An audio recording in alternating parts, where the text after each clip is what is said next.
Ang sabi ng ate ko ay papayagan niya akong magbukod, pero magbibigay pa rin ako sa kanila sa tuwing sahod ko. Pumayag naman ako, pero simula nang lumipat ako ay never akong kinumusta ng ate ko. One time tumawag siya sa akin at puro lang sumbat yung naririnig ko. Na kesyo nag-BF daw ako at mag-aasawa na raw ako na hindi raw ako pinag-aral para mag-boyfriend. Umalis lang naman ako doon kasi puro lalaki yung nasa bahay at nagiinom. At tuwing off ko, instead na magpahinga ako ay maglalaba pa ako ng damit ng asawa niya.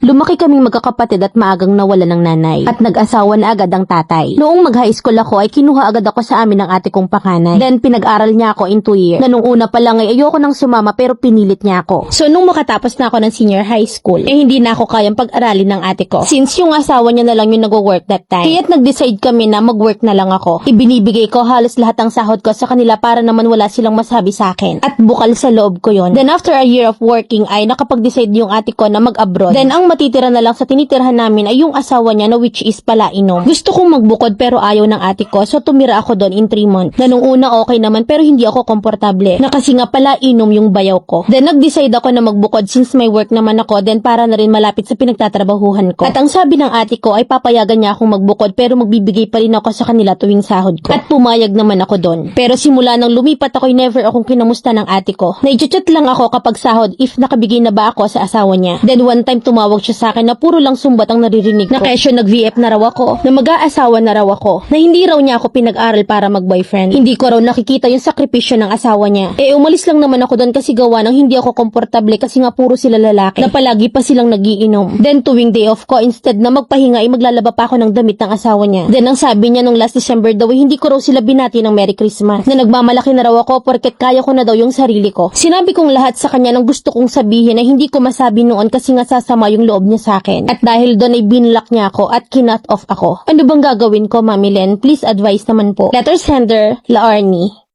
Yung ate mo masyado ka kung gatasan. Pinasusuportahan sa'yo yung asawa niya samantalang siya yung nasa abroad. Eh buti na lang din talaga na senior high lang yung inabot mo sa ate mo. Kasi kung pinag-aral ka ng college niyan, eh kawawa kang bata ka. Naika nga hindi kayang tumbasan ng pera yung utang na loob. Pero hindi naman ibig sabihin na habang buhay kang magbabayad or aabusuhin ka na. Masyado siyang entitled na parang pati buhay mo ay gusto niyang kontrolin at singilin. Na pati yung paglalaban ng damit ng asawa niya inaasa pa niya sa'yo. Grabing lala. Nang hindi mo sila obligasyon ha. Hindi naman kasi sila baldado para sa'yo umasa. Lalo na reasonable naman yung pag-alis mo kasi nga unsafe na hindi na komportable yung sitwasyon. And if ever na makipag-communicate ulit, doon ay mag-set ka na ng boundary sa tumulong kung kaya pero hindi obligado at hindi sapilitan. At ngayon na yung ate mo yung nag-cut tie. So hayaan mo na at huwag mo nang isipin, baka nagpapasusot lang yan. At huwag na ikaw yung mag-first move. Na baka kasi mamaya ilatagan ka ng mga conditions ng ate mong entitled. Eh baka lalong hindi mo kayanin yung comeback.